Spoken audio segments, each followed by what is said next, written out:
बिस्मिल्लाहिर्रहमानिर्रहीम। अस्सलाम वालेकुम viewers, welcome to my channel. कैसे हैं आप? और जनाब, आज की वीडियो में हम जो है वो इलेक्टिव सब्जेक्ट्स की प्रेजेंटेशन के हवाले से डिस्कस करेंगे। तो पहला सब्जेक्ट जो मैंने चूज़ किया है वो फ़र्स्ट ईयर का बायोलॉजी का फुली सॉल्व्ड पेपर है with best tips and tricks कि आपने बायो का पेपर कैसे अटैम्प्ट करना है। फ़िलहाल ये मैं फ़र्स्ट ईयर का अपलोड कर रही हूँ, उसके बाद जो है वो सेकेंड ईयर का भी और मैट्रिक का भी अपलोड करूँगी, बीए बीएससी वालों के भी सब्जेक्ट्स अपलोड करूँगी। तो आप इसको फ़िलहाल फॉलो कर सकते हैं। अच्छा जी, देखिए जनाब, करना क्या है मैं आपको क्लोज़ करके दिखाती हूँ। देखिए, सबसे पहले जो है इसमें मैंने black and blue combination use किया है। आप प्योरली ब्लू का भी यूज़ कर सकते हैं, प्योरली ब्लैक का भी कर सकते हैं और उनके मिक्सचर को लेके चल सकते हैं। बच्चे ज़्यादातर मुझसे क्वेश्चन ये कर रहे हैं कि ब्लैक के साथ ब्लू कॉम्बिनेशन कैसे हम जो है वो करें। तो इस वजह से मैंने ये वाली प्रेजेंटेशन जो है आप लोगों के सामने पहले शो की है कि इनका कॉम्बिनेशन कैसे शो करना। दूसरी बात मैं आपको बता दूं, मैं आपको हल करते हुए भी बताऊंगी। वो वीडियोस जो है मैं अपलोड करती जाऊंगी पेपर प्रेजेंटेशन टिप्स वाले चैनल में, क्योंकि बच्चे कहते हैं कि आपने हमें सॉल्व दिखाया है पर उसे हल करते हुए नहीं दिखाया, हमें आइडिया कैसे होगा, मैनेज कैसे करना। तो मैं हल करते हुए भी दिखाऊंगी। आज मैं आपको फुली सॉल्व पेपर जो है वो शो कर रही हूँ बायो का, ठीक है। बाकी सब्जेक्ट्स का भी साथ साथ अपलोड करती जाऊँगी। सबसे पहले मैंने 605 कट मार्कर से ब्लू या ब्लैक से सेक्शन 1 की हेडिंग दी, उसके बाद शॉर्ट क्वेश्चंस की हेडिंग दी, फिर क्वेश्चन नंबर 1 या 2 आता है, क्वेश्चन नंबर 2 की हेडिंग दी और पार्ट मेंशन किया, कौन सा पार्ट आप अटेम्प्ट कर रहे हैं, सेकंड थर्ड फर्स्ट जो भी है। इसके बाद यहाँ पे आप देख लीजिए कि मैंने इसमें स्पेस कितनी दी है और एक हेडिंग के लिए कितनी लाइंस यूज़ की हैं। ये बोल्ड हेडिंग्स है, मेन हेडिंग्स है, इसके लिए कितनी लाइंस यूज़ करनी है इसको अच्छी तरह से देख लें। आ जाता है, पहले मैंने डिफरेंस वाला क्वेश्चन सेलेक्ट किया है क्योंकि ये आते हैं डिफरेंस वाले क्वेश्चन ज़्यादा। तो इसमें है differentiate between micro molecules and macro molecules. अब मैंने यहाँ डिफरेंस बिटवीन दिस हेडिंग दे के नहीं किया, मैंने जस्ट बॉक्सिंग की है। एक साइड पे एक का डिफरेंस, दूसरी साइड पर दूसरे का डिफरेंस। अब यहाँ पे देखिए, जब पहला लिखेंगे इसका डिफरेंस लिख के उसके बिल्कुल ऑपोजिट उसका सेकंड जो है वो पॉइंट उसका डिफरेंस लिखना है, फिर सेकंड, फिर थर्ड, यानी कि ऑपोजिट के सामने, इसके सामने उसका ऑपोजिट बिल्कुल उसी लाइन में आना चाहिए। अच्छा, इसके बाद नेक्स्ट है फीचर्स। तो ये फीचर्स जो है या करेक्टरिस्टिक्स या पॉइंट्स बताने हो, इस तरह से नंबरिंग में बताने हैं, बुलेट्स में बताने हैं या एरो साइन में बताने हैं, और 2 और 1.5 फिंगर आप स्पेस दे दें, ठीक है। ये देखिए, इतना गैप दे के ये हो गया। इसके बाद नेक्स्ट चलते हैं। अच्छा, अब ये भी था कंपोनेंट्स ऑफ बायोलॉजिकल मेथड, ये बताने थे। तो यहाँ पे अब कंपोनेंट्स जो हैं वो इतने लेंथी नहीं है, तो मैंने इसको एक ही लाइन में दो दो को एडजस्ट किया है। ये देखिए, सेम स्पेस दी है इस तरह से।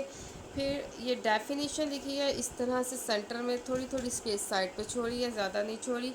इसके बाद ऑप्टिमम पीएच, इसकी डेफिनेशन लिखी है। एग्जांपल की हेडिंग दी है, एग्जांपल को अंडरलाइन नहीं करना शॉर्ट क्वेश्चंस में, सिर्फ मेन हेडिंग को अंडरलाइन करना है शॉर्ट में। और ये देखिए, इस तरीके से इसके एग्जांपल कोट किया। इसके बाद अगेन डिफरेंस वाले क्वेश्चन आपको पता है बायो में ज़्यादा आते हैं। तो ये देखिए,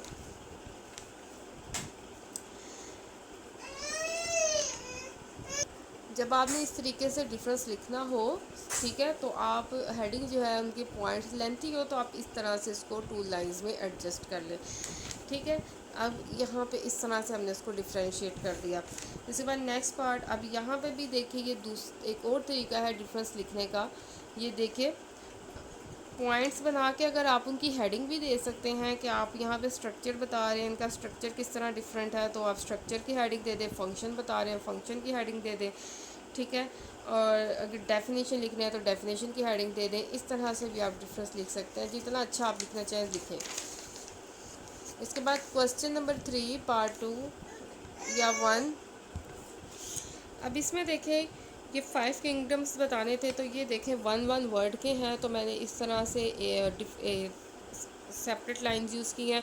आप इस तरह से भी कर सकते हैं, इनके अपोजिट में लिख सकते हैं, जैसे मैंने पीछे किए थे, दो दो एक लाइन में एडजस्ट कर सकते हैं।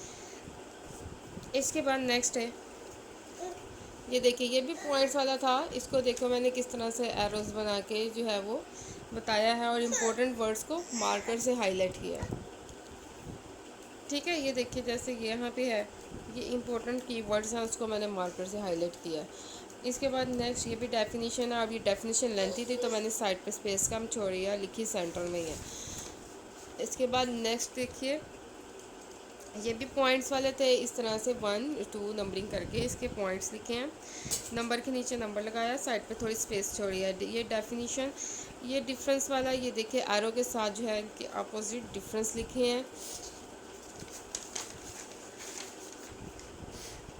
क्वेश्चन नंबर 4, अब ये एक्सप्लेनेशन वाला था, इसकी हेडिंग बना के इसको एक्सप्लेन कर लिया और इम्पोर्टेंट पॉइंट्स को, कीवर्ड्स को मार्कर से हाईलाइट कर दिया। अगेन ये देखें, इसमें पॉइंट्स इस तरह से बुलेट की फॉर्म में लिखे हैं। अब यहाँ पे है हेडिंग, मैंने आंसर लिखी है। अगर कोई एक्सप्लेनेशन वाला क्वेश्चन हो, वाई या कुछ और इस टाइप का, जिसकी हेडिंग पॉसिबल ना हो रही हो या उसको समझ ना आ रही हो, तो आंसर की हेडिंग दे दें, ठीक है, और आंसर लिख दें, या एक्सप्लेनेशन की हेडिंग दे दें। इसके बाद आते हैं long question, section 2 long questions, question number 5 6 7 जो भी अटैम्प्ट कर रहे हैं, ए पार्ट। अब ये देखिए कि मैंने इस ब्लैक से जो है वो मेन हेडिंग बनाई है, बायोलॉजी एंड सेवरल मैनकाइंड, ठीक है। तो इसकी मेन हेडिंग सेंटर में लिख ली, उसके बाद इसकी सब हेडिंग्स इस तरह से मैंने लिखी हैं, ठीक है। ये देखिए, जहाँ पे भी हेडिंग ओवर होगी वहीं से आपने उसकी एक्सप्लेनेशन स्टार्ट कर देनी है। ये देखिए इस तरीके से, बाकी लाइंस मैंने काट दी है क्योंकि मैंने नेक्स्ट पे लिखना है, हेडिंग लेंथी है। यहाँ पे देखिए मैंने अंडरलाइन नहीं किया तो इसकी लिख किस तरह आ रही है, तो अगर अंडरलाइन रह भी जाती है तो कोई इशू नहीं है। बी पार्ट, मेन हेडिंग जो है वो उसकी हेडिंग बना दी हमने, factors affecting the rate of transpiration. पहला फैक्टर CO2, सेकेंड, इस तरह से हमने ये देखें बुलेट्स में बना के पैसेजेस की फॉर्म में लिखा है। ये इंपॉर्टेंट क्वेश्चन है और देखिए उसको अटैम्प्ट करने का मेथड, ठीक है। क्वेश्चन नंबर 6,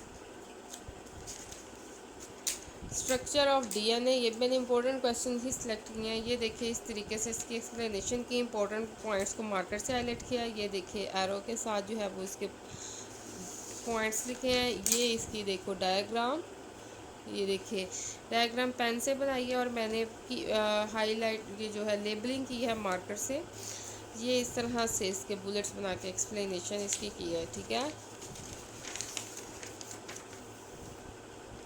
स्केच, अब इसका केल्विन साइकिल का स्केच ये देखिए, ये भी इम्पोर्टेंट है। ये देखिए मैंने मार्कर से स्केच किया है, लेबलिंग मिक्सचर किया इंक पेन और मार्कर से, ठीक है। साइकिल मैंने मार्कर से ड्रॉ कर दिया, ठीक है। आप रफली पेंसिल से बना के उसके ऊपर फिर मार्कर से कर लें, डायरेक्ट मत करें ताकि गड़बड़ ना हो, या आप घर से प्रैक्टिस करके जाएं। क्वेश्चन नंबर 7 ये पार्ट, ठीक है। तो इसकी मेन हेडिंग सेंटर में दे दी, उसके बाद सब हेडिंग्स, इंट्रोडक्शन, इस तरह से इसको एक्सप्लेन किया। इसके बाद ये इसकी सब हेडिंग्स हैं और इसकी एक्सप्लेनेशन है, ठीक है।